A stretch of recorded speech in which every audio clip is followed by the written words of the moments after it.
जिला परिषद षष्ठ साधारण अधिवेशन हट्टगोल और असंतोष मध्य शेष होईछि। जिला परिषद षष्ठ साधारण अधिवेशन रे अध्यक्ष इंजीनियर देवाशीष पट्टनायक अध्यक्षता करथिले।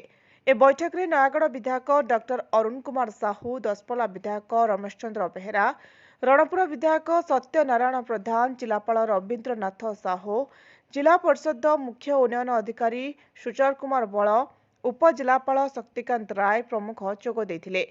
प्रथम थर पर नयागढ़ स्वतंत्र उन्नयन परिषद अध्यक्षा जानकी देहुरी, उपाध्यक्ष अजय कुमार प्रधान मंचासीन रही। दसपल्ला विधायक स्वतंत्र उन्नयन परिषद संपर्क में आलोचना करथिले।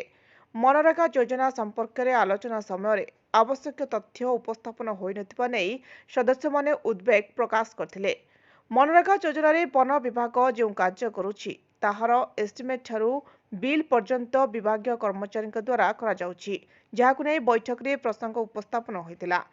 नयागढ़ डीएफओ क्षमा षडंगी, महानदी वन्यप्राणी डीएफओ फाल्गुन सारथी मलिक बैठक रे उपस्थित नथिबा देखा जाइतिला। तांको बदल रे एसएफ जोग देइथिबा बेले खोर्धा डीएफओ बदल रे जड़े वनपाल उपस्थित रहिथिले। एने काहेकि लिखित भावे जिलापाल किंबा जिला परिषद अध्यक्ष को अवगत करा जाय नाही बोली प्रश्न उठिथिला।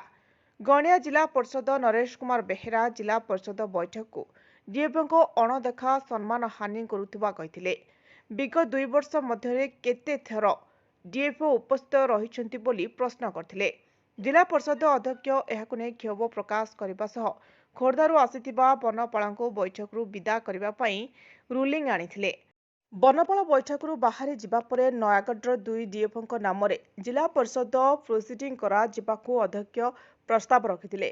जिलापाल उभयଙ୍କ विरोध रे सरकार को चिट्ठी करबाकू कहिथिले। बैठक रे अधिकारी अनुपस्थिति एवं आलोच्य विषय उपरे कौनसी कार्यानुष्ठान ग्रहण हेउनथिबा प्रसंग उपस्थापना करी वरिष्ठ सदस्य रामेश्वर शतपथी जिला परिषद अध्यक्ष को परोक्ष रे टार्गेट करथिले।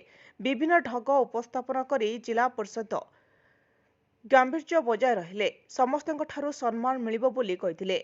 2 वर्ष मध्य कौन करा जायछि ताहा आत्मसमीक्षा करबा आवश्यक बोली कहिथिले। बैठक रे विभिन्न विभाग अधिकारी एवं कर्मचारी सामिल होइथिले। नयागढ़ जिलापाल रवीन्द्रनाथ साहू आसंता 31 तारिख रे अवसर ग्रहण करिवे। सेहिभଳି भावे नयागढ़ जिला मुख्य उन्नयन अधिकारी सुचर कुमार बल, उपजिलापाल शक्तिकांत राय, पौर परिषद निर्वाही अधिकारी स्वाति मिश्रଙ୍କର नयागढ़ जिलारू अन्यत्र बदली होइछि। जिला परिषद पक्षरू समस्तଙ୍କୁ विदायकालीन संबर्धना प्रदान करा जायथिला। नयागढ़ जिले में जिलापालଙ୍କ अभियोग शुणाणी एवं लोकप्रियता को नयागढ़ विधायक डॉक्टर अरुण कुमार साहू प्रशंसा करथिले। नयागढ़ भास्कर चंद्र स्वाईं रिपोर्ट, ज्योतिप्रभा न्यूज।